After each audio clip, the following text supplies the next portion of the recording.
Yo, what's up? We're on the homie Diablo's account, and this time we're going to be checking out Shadowglow. So for the longest time, this has been the go-to team for Shadowglow. You have 5 supports just supporting your Ggez, because she's the best DPS in this mode, right?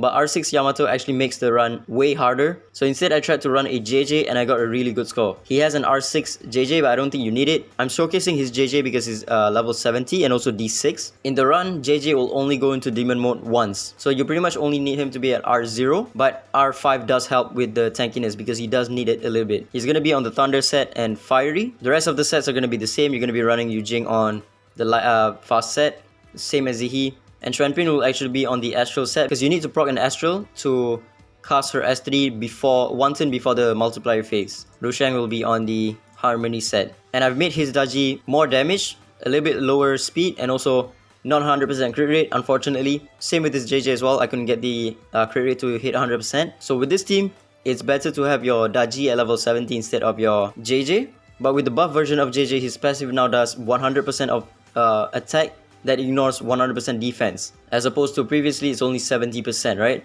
So instead of running a support, you can actually run JJ that can fill out 1 of the 10 in the multiplier phase and do immense damage. Now for the HP tuning, you still want your Ggez to be the lowest HP. And look at the highest score that I got, 211 million, that's pretty good. Without an R2 Xuanpin, that is really good. And also his Ggez is also not D6. Now this team does have a lot of RNG, so I don't think I'm gonna get like a good score in a multi. Yeah. It does have a lot of RNG. Ooh, okay, there we go. 197. Oh my goodness, 51 million.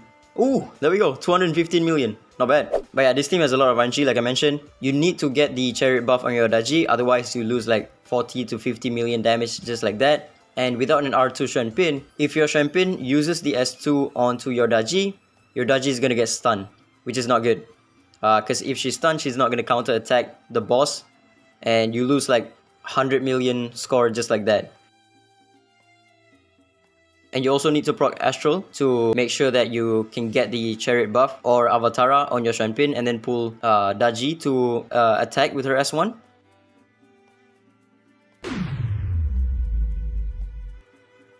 And there we go, 11.2 million. That's very good, considering again he does not have R2 Xuanpin.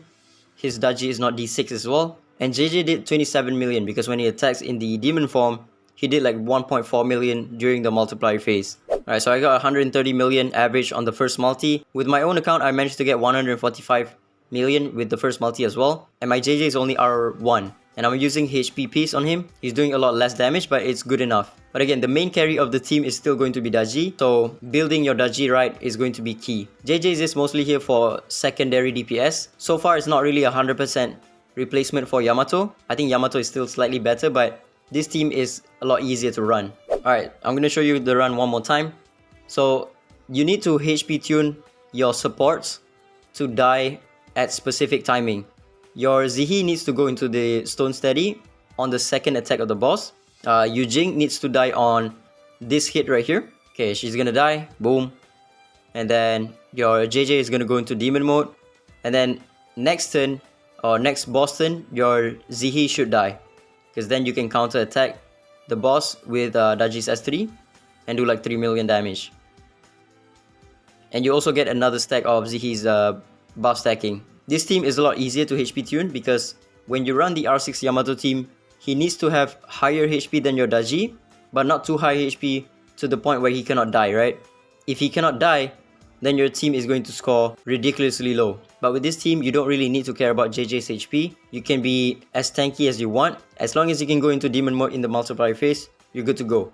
And it's also very easy to HP tune your supports as well to die at the specific timing. So yeah, give it a try for this team. Again, it's a lot easier to build than the Yamato team. And it's much better to have your Ggez at level 70 instead of your JJ. That's about it. Ciao.